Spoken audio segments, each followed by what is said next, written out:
Welcome back to the Malicious Multiverse Lore Explained. Due to community guideline miscommunications, some of the episodes have been taken off of YouTube, so I am now doing these Lore Explained videos so you can get the full story without any chance of the videos getting taken down. We are now on Season 5 of the Malicious Multiverse, leading up to the 500th episode. 100 episodes constitutes as one season, so let's begin. In the last episode, we went to war with the Supreme Manager Karen and her army of Karens. After the battle was concluded, peace was made between the characters, but the big reveal was that Jonathan had control over the notebook, and due to this, the characters that were able to die couldn't come back, because he deemed it worthy of the story. With this, every character would move out of the house, and Jonathan would be on his own with his family. But, in a twist of events, one of the walls to the zombie quarantine zones would crash down due to the damage from the war, and he would be trapped in his own apocalypse. When Jonathan would return home, the only character that was left living there, Little PP, would be missing from the outpost. He'd come inside to see a stranger eating his food. The stranger would say that the power was off when he got there, and there was no sight of his friend or Jesse. They'd share a meal, where Jonathan would make a grim discovery. He'd open the fridge, where he kept a spare shotgun. The cannibal would explain that he was searching for his nephew Chandler, and had found the house, taking down the, quote, wannabe rapper, but that Jesse had put up a good fight. And you... No!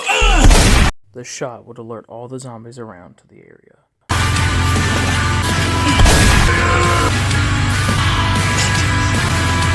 And with Jonathan succumbing to the bite, he would end up killing himself. Although, to his surprise, he would respawn. Though the notebook was gone, its power would still live on. It still wanted a good story, and that meant that character deaths would be few and far in between in permanency. We would now meet a new character, the Vanilla Gorilla. We would also meet Officer Racist. What is your color? For now. To the next character. My name is Dixon Harass, and this is Sweet Home Alabama. Sweet Home Alabama. Dixon Harass would be a part of a TLC reality show called Sweet Home Alabama, where it would show the adventures of him and his inbred family. Halloween would come and all of our friends would be separated, but we'd get an update on Larry since the Larry and Larry show. It had been 6 months since Larry had been trapped in there, and he'd promised the man that kept him captive that he would escape and kill him. I'll kill you. I wonder how that will happen. The only chances of that happening is if, I don't know, the Malicious Multiverse came up with some new wild character who hasn't been in enough videos to have a series of his own, so he'll cross over in this giant Halloween special and kill me, releasing you and... Release me. That was a lot easier than I thought. This is Halloween! This is Halloween! Jane, where'd you go? Jack?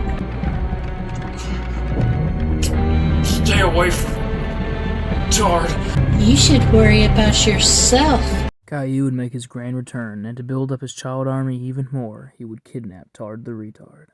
Everyone was separated, but on Thanksgiving, that would have to change. Jack? It's Tard. He's been kidnapped.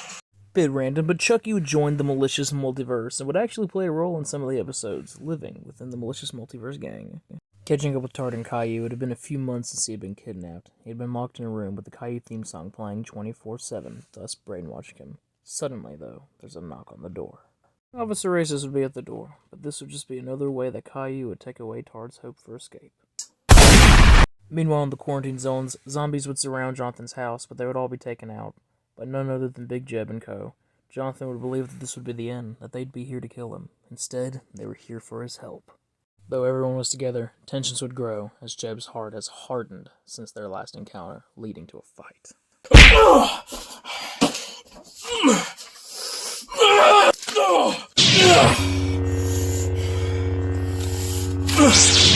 Don't forget who your Sith Lord is. Guys, stop! The notebook wasn't my only secret. Do you even know who I am?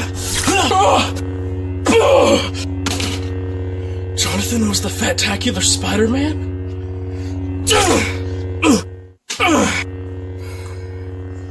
I may have lost the notebook, but I'm still the one in control. They would talk things out, but there was still a problem. They didn't know where Tard was. They're at a central leak of the universe where all the portals of the Malicious Multiverse collide. Santa? Before you ask, this is not a gift to you. You're all naughty as fuck. This is for Tard, the only good kid out of this stupid group. We now go to one of those random skits, this one in particular being when church runs too long. A man would throw a piece of paper up there trying to distract the service with inappropriate things, but eventually would lead to revealing that one of these pieces of paper had the location of all of the missing children, revealing that Peace Prudo had kidnapped the children and had done unspeakable things. This is Officer Racist! Undercover. Priest Pedo. Wait, you know him too? Thomas? Randy Racist! Randy! This is Officer Homophobic. Put your hands in the air. We're not having another church shooting. No, I'm here with Officer Racist, okay? Look, Priest Pedo, he, It's now 2022, and we mark the return of the Larry and Larry Show, Season 2, -1 Larry. While Larry doesn't need a vessel to survive, he does struggle to move on his own, so he ends up possessing someone else using them as a puppet. This person being the child of the man that shot him at the asylum. And now, I'm gonna get my revenge.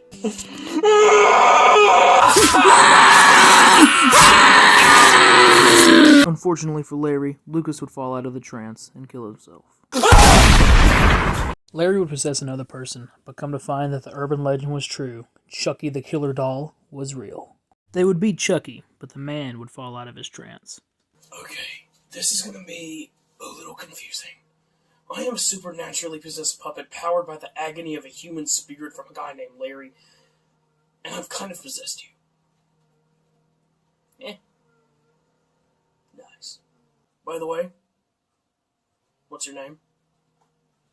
Lawrence. They would have Chucky beat, and the human Lawrence would get brought up in conversation. Chucky would mention the notebook, and that he could find a way to bring back Larry. All they had to do is whatever he said. This new killer group would carjack a man that was living in his car. Hi, I'm Chucky, and I'm your friend to the end. Heidi-ho! I'm your friend to... Hello, friend. What the? Who are you? Ugh. Nice one, kid. I also got a dog. I've been naming Chucky, too. The sequel. The gang would drive until they saw a ghostly apparition. That guy just disappeared. Larry, get control of the road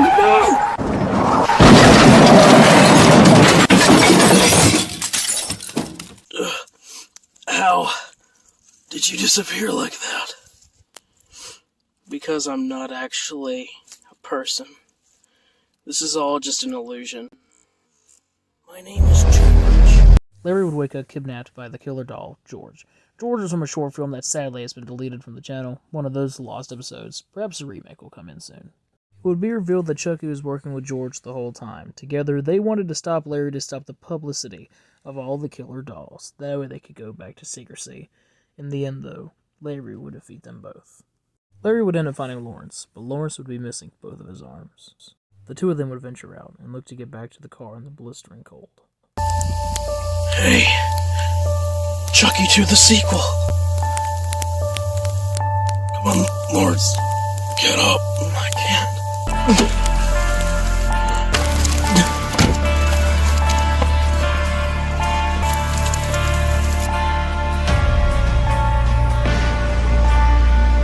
Taking a break from the Larry and Larry Show, it is time to conclude the story of Slave Baby. Slave Master Joshua would wake up from his slumber, and Slave Baby would take the shot. Develop the ball. I did it, I really don't think that I would go to sleep without wearing a chest plate, would you?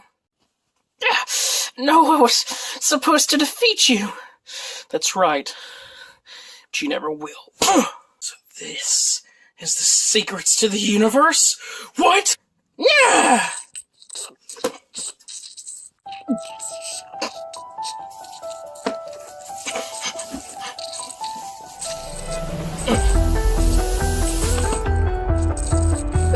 slave baby had done it, and his first wish, he would make sure that he would become a god. Then, with the notebook would grant him a son as well. It would ensure that his son would grow up to become the new slave master, and he would ensure that he and his son would be immortal as well. He was no longer slave baby. He was Nignug. This is all over now. Joshua is dead. I am no longer slave baby. I am immortal. Catching up with Jeb, we would see that delivered to his house was a death note, and he would start using this to kill all of his haters in the comment section. It's here we would meet a new character as well, an AI known as Matrix. Jeb would use Matrix to dox all the people that hated in his comment section. That way he could find their real names and kill them. Anko 34's real name is Gerald Fitzgerald. He lives on 2635 Sesame Street Road. And then all I have to do? Delete. Pretty impressive, huh? It is indeed quite impressive. Who said that? Well, this is gonna be interesting. It's good to see you again, Elliot. He's no Kira, but I sure could use your help. Hi, Jeb. Can I borrow that death note? Billions of years ago, God created the heavens and the earth. When he finished creating them, he created a magical notebook that could write almost anything into existence. When God created the notebook, Satan created the Death Note. He then created many of them and gave them to his demons, the Shinigami. God's death. Many years passed, and a Shinigami known as Ryuk gave his Death Note to Light Yagami. Light Yagami famously became known as Kira. Eventually, he would die in that same Death Note. But years later, many different multiverses would combine, creating the Malicious Multiverse. And with that, Light Yagami, as long as L and many of the other compatriots, were revived, meaning the story would continue. The question is, can a Death Note and God's Notebook coexist? We'll find out now. Greetings. I am Light Yagami, and I am Kira. I now have Shinigami blood flowing through my veins, but I'm not alone. Everyone knows of the Death Note now. There's hundreds, maybe thousands of them circling this world. With so many teenagers getting their hands on the Death Notes, Elle would go and visit my youth group to make sure that none of my friends had one. I'm not being emo. I am Elle from the hit anime series Death Note. Are you serious? Nah, cause we best friends now. Tomorrow! Yeah, just...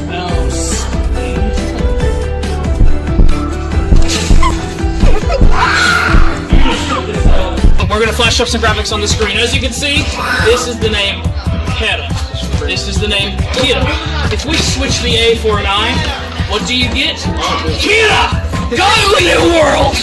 Larry would find Lawrence, and together they would reunite and start to dig up the notebook in search of a page to write back Larry's life. Larry is revived. Larry, it's good to see you again. Larry, I'd like you to meet Lawrence.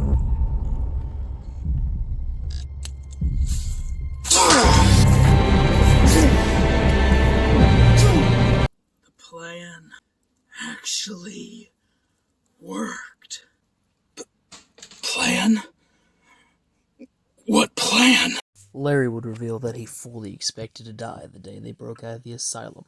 However, he knew about the magical notebook due to the rage virus from Season 2, and with this information, he planned on his death, knowing that Larry would come to revive him, knowing that they wouldn't kill Larry due to him being a possessed puppet. It would take a while, but he would be able to return to wreak havoc and bring upon sweet, sweet chaos. Larry would understand, but question as to why he had to kill Lawrence. He didn't understand why Larry had to do all of that as well, when the big reveal would be that Larry never truly cared about the puppet Larry.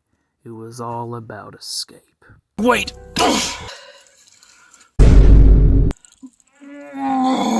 Jonathan? That puppet. That purple puppet. He's back. By episode 500, the gang would find the nexus point where all the Malicious Multiverse portals collided. where Caillou held Tard captive. Eric, stay behind me. Eric, stay behind me. What's going on? What's going on? A time loop would start, as Caillou had hired the Time Baby to stop them from getting close. Luckily, after a few attempts, they'd be able to quick draw fast enough to take down the Time Baby. Hey guys, over there. I think I see Caillou.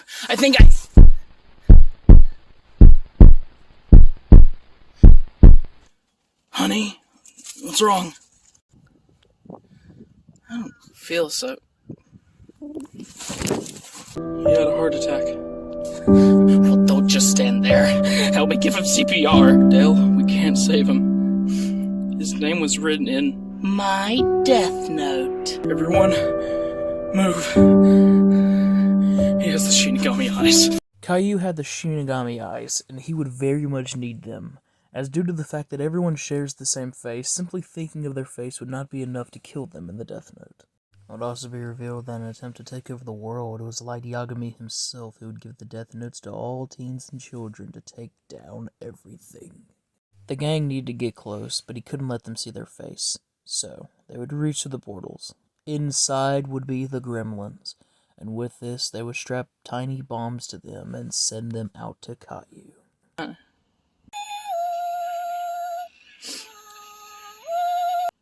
Thanks, Gizmo. Your clones will come in useful.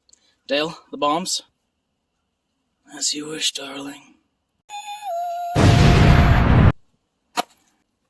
It's stuck! Caillou would be impaled, and with that, he would send out his child army. But dude, it's literally children running to go stop everyone. What did you think was going to happen? And it gets so much worse when you throw in Priest Pedo to take them out. This feels weird! Darlings, I have to know what he's doing to them. Dale, do not look. That is Priest Pedo. I'm sorry, darling. I'm looking. Oh, God! 13 down. About 900 to go. But, darlings, he can't do this on our own. But I can't kill a child. Did you guys forget? I'm a Sith Lord. And Revenge of the Sith is my favorite Star Wars movie. Jeb, don't! He can't do it alone. We need more backup that can actually kill Chill. Excuse me. Are those children over there minorities? Officer racist!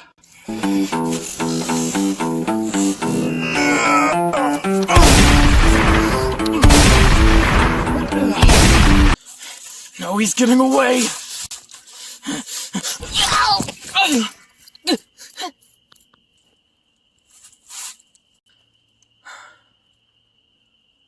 Jack,